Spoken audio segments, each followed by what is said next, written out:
नमस्कार दोस्तों। हर हर महादेव। ओम नमः शिवाय। श्री शिवाय नमस्तुभ्यम। दोस्तों, अगर आप हमारे चैनल पर पहली बार आए हैं तो हमारे इस चैनल को सब्सक्राइब जरूर कर लें ताकि आने वाली वीडियो आपको जल्दी से मिल सके। दोस्तों, जैसा कि आज है गुरुवार और गुरुवार के दिन विष्णु भगवान की पूजा की जाती है, तो बहुत ही खास दिन है और आज पूर्णिमा तिथि पड़ रही है। गुरुजी ने कहा है कि इस दिन आपको 2 दीपक वाले उपाय से चूकना नहीं है। ये वाला उपाय आपको अवश्य करना है। दोस्तों, आज हमने इस वीडियो में गुरुजी द्वारा बताए गए कुछ उपाय बताए हैं जो आपको अवश्य करने हैं। इस वीडियो को ध्यान से देखें, पूरा सुने। आधा अधूरा सुनने से कोई लाभ नहीं होगा। चलो चलते हैं, सुनते हैं। जगह पर चुपचाप एक दीपक जलाकर छोड़ दें। इससे मृत्युदंड, पितृदोष, महाकाल सर्पदोष, नजर दोष, शनि दोष, राहु दोष सब कुछ होगा खत्म। किस्मत पर लग जाएंगे 4 चांद। माता लक्ष्मी दौड़ी दौड़ी चली आएंगी। कंगाल भी होंगे धनवान। दोस्तों, आज हम आपको बताएंगे दीपक जलाने के कितने ज्यादा फायदे आपको अपने जीवन में मिलते हैं और किस प्रकार आपको दीपक जलाना चाहिए, कौन सी दिशा में, जिससे आप बहुत ज्यादा तरक्की प्राप्त कर सके और अपने जीवन में सभी बाधाओं को खत्म कर सके। सबसे पहली बात तो आपको ध्यान में रखनी चाहिए कि अपने घर के मंदिर में रोजाना ही आपको दीपक जलाना चाहिए। कभी भी ऐसा नहीं होना चाहिए कि आपने दीपक ना जलाया हो, क्योंकि घर के मंदिर में रोजाना दीपक जलाना बहुत ही जरूरी होता है। इसी से आपके घर से सभी नेगेटिव एनर्जी है। अगर आप कोई भी दीपक नहीं जलाती हैं घर के मंदिर में या फिर अपने घर में शाम के समय, तो इससे आपके घर का वातावरण बहुत ज्यादा नेगेटिव तो होता ही है। आपके घर की परेशानी भी बहुत ही ज्यादा बढ़ने लगती है। घर का जो मुखिया होता है उसे बहुत ज्यादा ही मेहनत करनी पड़ती है। इसकी वजह से परेशानी, डिप्रेशन और टेंशन में घर का मुखिया पहुंच जाता है। शाम का समय हिंदू धर्म में बहुत ही ज्यादा महत्वपूर्ण माना जाता है और जो लोग शाम के समय कभी भी घी का दीपक या फिर तेल का दीपक अपने घर में नहीं जलाते हैं तो उनके घर में हमेशा ही मुसीबत बनी रहती है। यानी कि एक मुसीबत से निकलते हैं तो दूसरी मुसीबत में उससे पहले ही फंस जाती है और हमेशा ही धन की समस्याएं, परेशानियां बढ़ती रहती है। उनके जो बच्चे होते हैं वो भी उनके खिलाफ होने लगते हैं, उनका कहना बिल्कुल भी नहीं मानते हैं। इसी तरह से घर का पूरा माहौल ही दुखपूर्ण होने लगता है। काफी लोग इन चीजों को मानते भी हैं लेकिन जानते हुए भी उपाय नहीं कर पाते हैं और भूल जाते हैं। उन्हें इन चीजों से होने वाले नुकसान के बारे में पता नहीं होता है। इसीलिए रोजाना आपको एक घी का दीपक या फिर तेल का दीपक जलाना बहुत ही जरूरी होता है। अगर आप नहीं जला सकते हैं तो कोई और व्यक्ति भी आपके घर में दीपक जला सकता है, लेकिन रोजाना दीपक जलाना बहुत ही जरूरी होता है। इसी से आपकी सभी नेगेटिव एनर्जी से हमेशा बाहर रहती है। दोस्तों, शाम का समय ऐसा होता है जिससे समय नकारात्मक ऊर्जा ये बहुत ही ज्यादा प्रबल होती है और आपके घर में प्रवेश कर जाती है। ऐसे में अगर आप घर में या घर के मंदिर में दीपक नहीं जलाते हैं तो नेगेटिव एनर्जी आपको बहुत ही ज्यादा परेशान करती है, आपके सभी काम बिगाड़ने लगती है। जिस समय सूरज डूब जाता है उसी समय ये नेगेटिव एनर्जी ज्यादा प्रबल हो जाती है। उसी समय आपको मुंह हाथ पैर धोकर दीपक जलाना चाहिए। अगर आप खुद नहीं कर सकते हैं तो कोई और व्यक्ति भी आपके लिए ऐसा कर सकता है। दोस्तों, अब जिस घर में बहुत सारे लोग बीमार रहते हैं या फिर बीमारी कभी भी ठीक नहीं होती है तो ये भी एक संकेत होता है कि आपके घर में बहुत ही ज्यादा नकारात्मक ऊर्जा आए हैं जो परेशानियों को, बीमारियों को, मुसीबतों को बहुत ही ज्यादा बढ़ा रही हैं। इन सभी चीजों को खत्म करने के लिए आपको अपने घर में जब सूरज ढल जाता है तो उस समय घी का दीपक या फिर सरसों के तेल का या फिर तिल के तेल का दीपक भी पूर्व दिशा में आप जला सकते हैं। लेकिन रोजाना इन चीजों को करना बहुत ही जरूरी है, तभी आपको इसके लाभ मिल पाती है। अगर आपके घर में धन से जुड़ी समस्याएं, नौकरी, बेबस आय से जुड़ी हुई कोई भी समस्याएं हैं, अगर ऐसी समस्याएं बहुत ही ज्यादा होती है तो आपको अपने घर के उत्तर दिशा में रोजाना ही घी का दीपक जलाना चाहिए। इससे एक भी दिन आप मिस ना करें। अगर आप रोजाना उत्तर दिशा में घी का दीपक जलाते हैं तो इससे आपकी धन से जुड़ी हुई समस्याएं खत्म हो जाती है। जिन लोगों को नौकरी नहीं मिलती है तो उनको भी नौकरी मिलने लग जाती है। और अगर वही व्यक्ति जिसको परेशानी है और वहीं अगर रोज दीपक जलाता है तो इससे मिलने वाले फायदे और भी ज्यादा हो जाती हैं। शाम के समय घी का दीपक या फिर तेल का दीपक जलाना बहुत ही जरूरी होता है। आप कभी भी इन चीजों को नजरअंदाज ना किया करें, क्योंकि इन्हीं से आपके जीवन में परेशानियां बढ़ जाती है और आपको मुसीबतों का सामना करना पड़ सकता है। आपको ये जानकर हैरानी होगी कि जो भी घी का दीपक आप जलाते हैं उससे जो निकलने वाली ऊर्जा ये होती है वो आपके घर में जब फैलती है तो इससे घर का माहौल एकदम से सुख में बनने लगता है, यानी कि पॉजिटिव होने लगता है। घर के सभी लोग शांति से रहने लगते हैं। इसी प्रकार से जो तेल का दीपक होता है ये भी जब जलता है तो इससे आपके आसपास जितनी भी नकारात्मक ऊर्जाएं हैं वो खत्म हो जाती है, क्योंकि इन दीपकों से निकलने वाली जो ऊर्जाएं होती है, धुआं होता है, वो नेगेटिव एनर्जी निकालता है और आपके आसपास की एनर्जी को पॉजिटिव बनाता है। तो ये बहुत ही जरूरी चीजें हैं। शाम के समय कभी भी आप इन चीजों को कभी मिस ना किया करें, तभी आप अपने जीवन में सफलता पा सकते हैं और आपकी जितनी भी मनोकामनाएं हैं वो भी पूरी होती है। दोस्तों, हम अपने घर के पूजा घर में पूजा पाठ करते हैं और मूर्ति आदि रखते हैं। दोस्त, मूर्ति का क्या महत्व होता है आज हम आपको इस वीडियो के माध्यम से बताने वाले हैं, जिससे घर के पूजा घर में एक साथ ये दो मूर्ति होती है, वहाँ पर बनता है राजयोग और दुनिया आपके कदमों में आ जाती है। कहने का तात्पर्य है कि आपको सर्व सुख प्राप्त हो जाता है, जिसकी आपने कल्पना की है, जिसकी आपने मनोकामना मांगी है। दोस्तों, घर के पूजा घर में हम पूजा करते हैं, पूजा पाठ करते हैं और पूजा पाठ के माध्यम से कुछ चीजें देखने और मनाने आदि का प्रयत्न करते हैं, ताकि हमें उस पूजा का फल प्राप्त हो जाए और हम उसी अनुरूप घर के अंदर मूर्ति आदि लगवाते हैं, ताकि हम उन देवी देवताओं का सुंदर मुख देख सके और उनका आशीर्वाद प्राप्त कर सके। लेकिन दोस्तों, अगर हम अपने घर के पूजा घर में इन मूर्तियों के साथ अन्य मूर्तियां भी रखते हैं तो निश्चित तौर पर हमारी किस्मत बदल जाती है और देखते ही देखते हमारे जीवन के अंदर की सारी कंगाली समाप्त होने लगती है। दोस्तों, बात करते हैं उन मूर्तियों के बारे में कि आखिर कौन सी दो मूर्तियां एक साथ में आपको रखनी चाहिए ताकि उसका सच्चा सर्वसुख आपको प्राप्त हो सके। और सबसे पहले अगर हम किसी मूर्ति की बात करें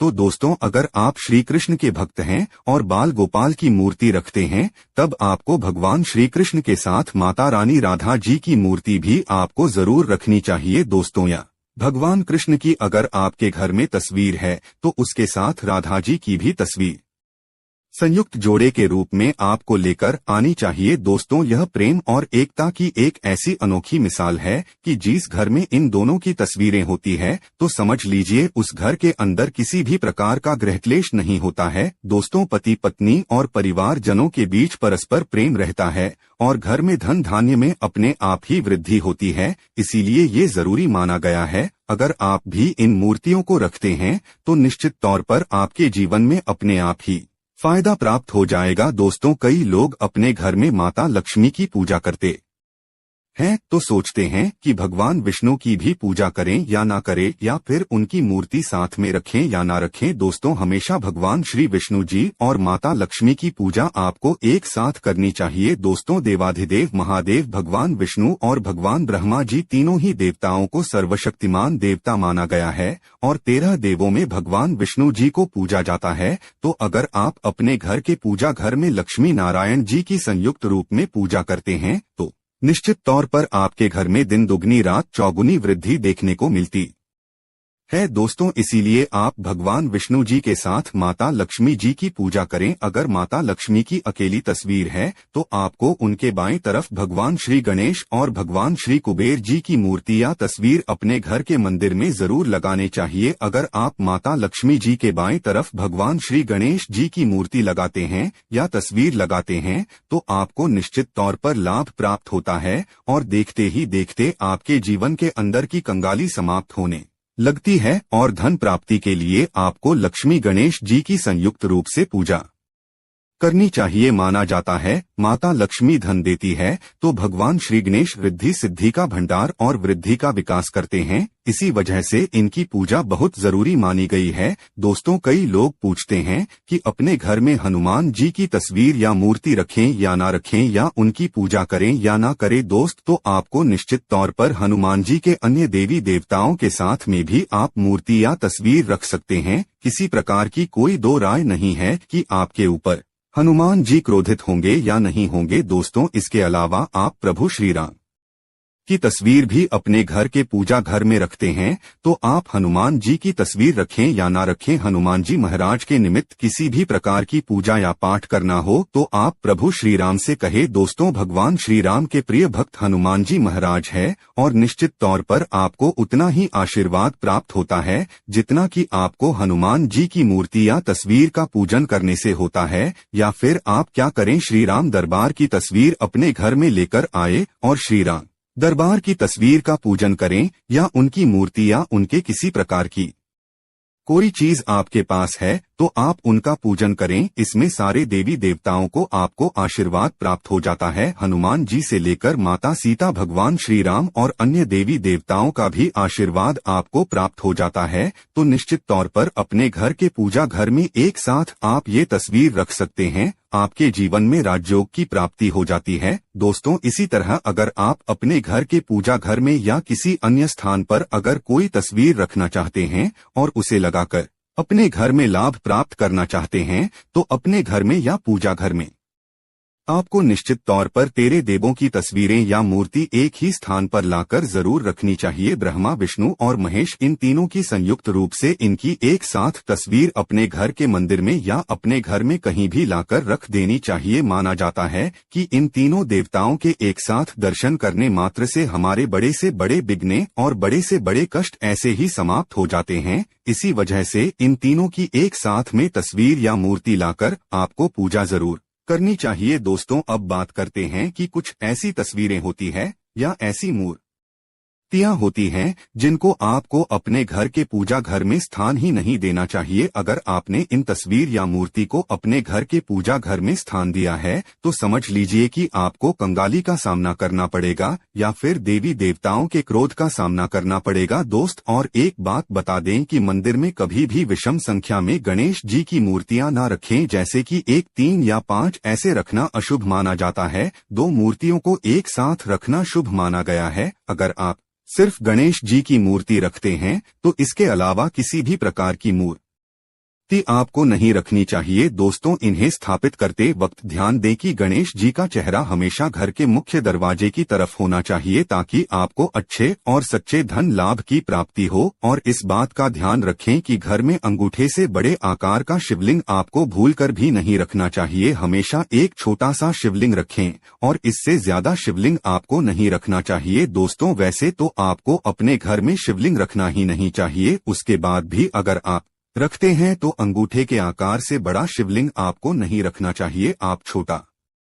शिवलिंग रख दें और ध्यान रखें कि एक से ज्यादा शिवलिंग आपको भूलकर भी नहीं रखने हैं। घर में अगर आप शिवलिंग रखते हैं तो शिवलिंग के ऊपर आपको तुलसी भूलकर भी अर्पित नहीं करना चाहिए। अगर आपने शिवलिंग रख लिया है और उस पर तुलसी अर्पण कर दी है तो देवी देवताओं के क्रोध का आपको सामना करना पड़ेगा। दोस्तों, मंदिर में हमेशा अगर आप हनुमान जी की तस्वीर रखना चाहते हैं, आप हनुमान जी महाराज के अनन्य भक्त हैं, तो बैठे हुए हनुमान जी महाराज की मूर्ति की रखे। बजरंगबली रुद्र भगवान शिव के अवतार हैं, इसीलिए उनकी भी शिवलिंग की तरह ही मूर्ति रखी। साथ ही जो पति पत्नी होते हैं, वैवाहिक जीवन आपने नया स्टार्ट किया है, तो हनुमान जी की मूर्ति या तस्वीर अपने कमरे में, अपने बेडरूम में आपको भूलकर भी नहीं रखनी चाहिए, अन्यथा आपको आपके जीवन में कई प्रकार के दोषों का सामना करना पड़ता है। दोस्तों, हनुमान जी ब्रह्मचारी हैं, तो इस बात का आपको ध्यान रखना चाहिए। दोस्तों, राधा कृष्ण की मूर्तियां अगर आप जैसे अपने शयन कक्ष में सोते हैं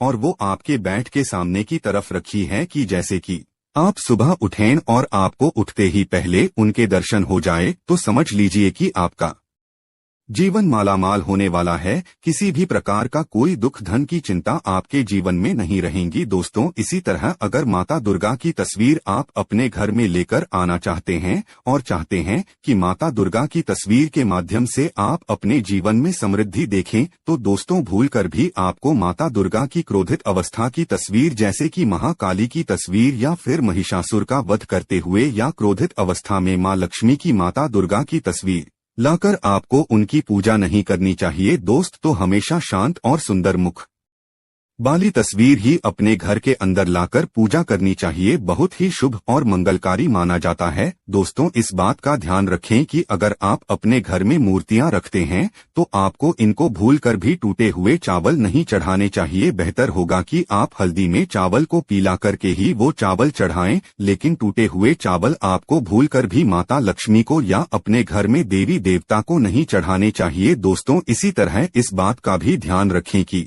अपने घर के मृत परिजनों या पूर्वजों को मंदिर में स्थापित न करें। ऐसा करना अशुभ माना जाता है, और अगर आप ऐसा लगातार कर रही है तो निश्चित तौर पर आपके परिवार के ऊपर दोष लग सकता है और पितरों का भी दोष लग सकता है। पितरों की पूजा एक अलग स्थान पर की जाती है, घर के मंदिर में उनको स्थापित नहीं किया जाता है। दोस्तों, इसी तरह भगवान की तस्वीर या भगवान शनिदेव की राहु केतु के इस प्रकार की तस्वीरें अपने घर में ही नहीं लेनी चाहिए। प्रतीकात्मक रूप से आप घर के पानी रखने के स्थान पर उनकी पूजा कर सकते हैं, क्योंकि इनकी साधना तंत्र मंत्र और विशेष महत्व द्वारा की जाती है। घर के अंदर आप ऐसे ही इनकी पूजा पाठ आप नहीं कर सकते हैं। इनकी पूजा पाठ में अगर किसी प्रकार की कमी रह जाती है तो उनको बहुत ज्यादा क्रोध आ जाता है। इनके क्रोध का आपको सामना करना पड़ता है। इसी वजह से आपको इस प्रकार की तस्वीर या मूर्ति या अपने घर के अंदर नहीं रखना चाहिए। और जो पहले हमने आपको बताया उस प्रकार की तस्वीरें तो निश्चित तौर पर आप रखकर अपने जीवन में फायदा प्राप्त कर सकते हैं। दोस्तों, अगर आप भगवान भोलेनाथ से प्यार करते हैं तो कमेंट बॉक्स में लिखें हर हर महादेव। ओम नमः